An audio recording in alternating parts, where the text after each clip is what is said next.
know if there's going to be a very easy way for them to be able to deal with him moving forward. And what we've already seen in terms of the hand stiff between these two teams could make that even more difficult. Yeah, on the one hand, Thundertalk need to start getting the ball rolling. If they're going into the mid to late game here at gold neutral with Misfortune and Talia as your mid bot lane, like, that's just not necessarily what you want. You got Jace on the top side as well. Even Brand isn't going to have the easiest time in the back half of this game. There is so much pressure. They want to be proactively using that ability to roam around the map. AL's proactive, though. Yeah, that's right. Anyone's Legend making the first move once again, and that rock will hit the cow in the back of the head, and the Ignite from KL claims first blood. Yeah, a really, really smart play there from AL, and it's not over. The bullet time has to try to clear this wave, but I don't think it's going to be enough. KL will give his life under the tower to ensure that Anyone's Legend get the second kill onto 1xN. Start to feel here. They do have the 5 grubs, and I think at this point, trying to play for Talia, just moving around into every lane that she possibly can is really the option for this team. Jace still has quite a bit of combat power. So we see 1xN. Oh, no. Oh, through his head. That's a pretty major mistake. It's a 3-second dragon here for AL. It likely would have been that anyways, but Hope is now in a really great position. The CS difference is ginormous for Thundertalk to actually be able to catch, but Beishwan... Oh, Tarzan? That might have not been the ideal target you can get. Beishwan trades one back under Tarzan before falling to the onslaught of Hope and KL. Oh, the my flash! Goodness, Hope! Just like Legolas at Helm's Deep finds a critical arrow putting into the back of 1xN, even with the flash burned by the Misfortune. Damage with Hope here, but it really is a great bullet time from 1xN to be able to burst down that Skarner. Unfortunately, KL is able to make his way in, but there's a fight already. Tarzan rams Beishwan right back into the other side of that wall. Rift Herald is in the middle of this fight, which is very chaotic at the moment. Hoya trying to get some damage with that accelerated shock blast, flashing to the safety of Satab, but now they are both pinned in the back of this Baron pit. Satab flashing over the wall, tries to get away, but he's on the right there to be able to, keep things alive, and Beishwan's just not able to survive the income. But look at Kyle here, flashing out to keep himself safe, but on the re-engage, it's perfect, but we're already back to live. Unfortunately, Super K-Man rocks. The rule of LPL is you don't get the chance to talk about replays that often because we're still fighting just seconds after as Feather drops to Hope once again.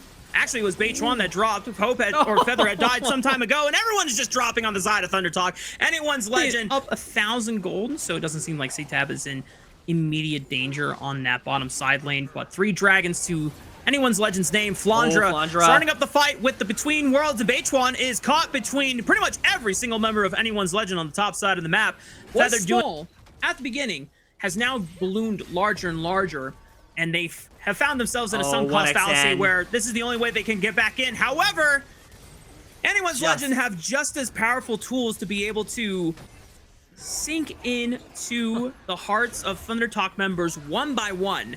Feather has a flash available. I don't know if he has ultimate available. Yeah, he's not even popping it if he did have it available because he knows that it would just be futile.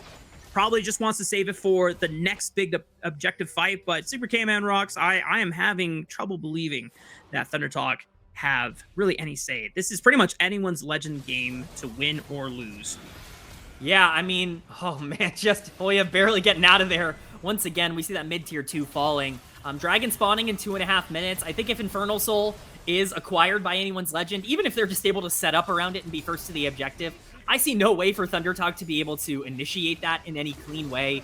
Just coping and praying, but once again, Beishwan just too far forward. Yeah, I mean, there comes a point in time in a game where it seems like the fights are already predictable from the start. And when you have Shanks leading the fight with an Alistar ultimate, he can just get away with things like this. He's not taking any damage. KO runs them through with a giant Keeper's Verdict, sending them to the sky.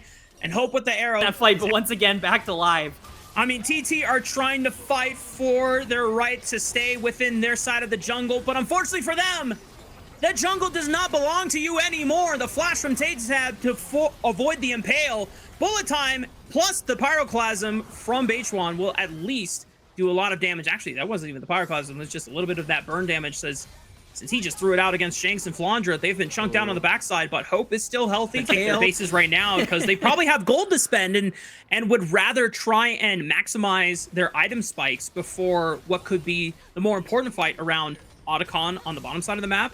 or Baron on the top side. And there's a window here where ThunderTalk are going to get a decent amount of damage on this tier 2, completely taking it out thanks to the fact that they have 5 grubs. Meanwhile, Feather, Hex Flash onto KL, forced to flash away. Keeper's Verdict winding up, batter up. Who's he going to swing for? It hits no one. Tarzan now in the base.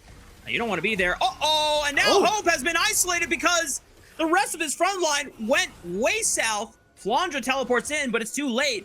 The AD carry for Anyone's Legend has been taken out by ThunderTalk, and now this is where confidence can start to settle in. There's no more Varus. Maybe there's a chance you can at least set up positioning around Baron.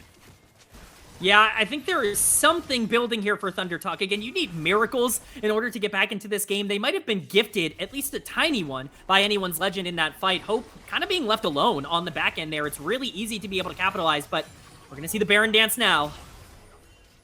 Jinx pressuring on the left flank. Feather goes in for a knockup on the Tarzan. Good seismic shove combo. Already lost 50% of his HP, but now Shanks is solo diving the backline with the power of that All-Star ultimate at his side, and Flandra throws down the Between Worlds, pops all of them like balloons, and Zaytab is suddenly the only TT member left standing. A valiant attempt by the ThunderTalk squad to see if they could find a miracle in a play where Hope is not involved, but unfortunately for them, Anyone's Legend still just as strong with only 4 men. Absolutely disgusting from Shanks. He goes in 1v5 into the middle of the enemy team with an Alistar ultimate, and he heals through every bit of damage that is put out by ThunderTalk. Just a brilliant fight, highlighting what we talked about in draft, where that Sylas is so difficult to deal with in the back half of the game. And while respawn timers are coming up, it feels like that might have been probably the 3rd or 4th nail in the coffin here for ThunderTalk. Technically is an objective that could be taken. I'm not sure if AL need it, but they're certainly going to prioritize it. Holy moly. Shout out to the observers from LPL who showed us that Feather was forced to pop the Alistar ultimate just because a combo was coming in from Hope, and could have possibly just completely one-shot Feather on that rotation. That gives AL enough priority to just start up the Baron for free. KL finding an engage here. Keeper's Verdict onto 2 members. Feather and Zaytab in trouble. There's the Chain of Corruptions. Lands onto Zaytab. Hope doesn't have that Piercer Arrow winding up just until now. Oh, that's a lot of damage. Good night, Baitron. Shanks comes in for the cleanup crew. And 1xN, at least for now, he's able to skirt on by away from danger. But now he is tasked with the impossible alongside Hoya, and that is defending 2v5 against Anyone's Legend. How are you even supposed to play these fights out if you're ThunderTalk? The bullet time going to come down. Shanks is going to pop the stopwatch. That's the last real bit of damage that ThunderTalk had, and it looks like it is going to be a base collapse here. The teleport coming back in from Flandra. It's going to be full health.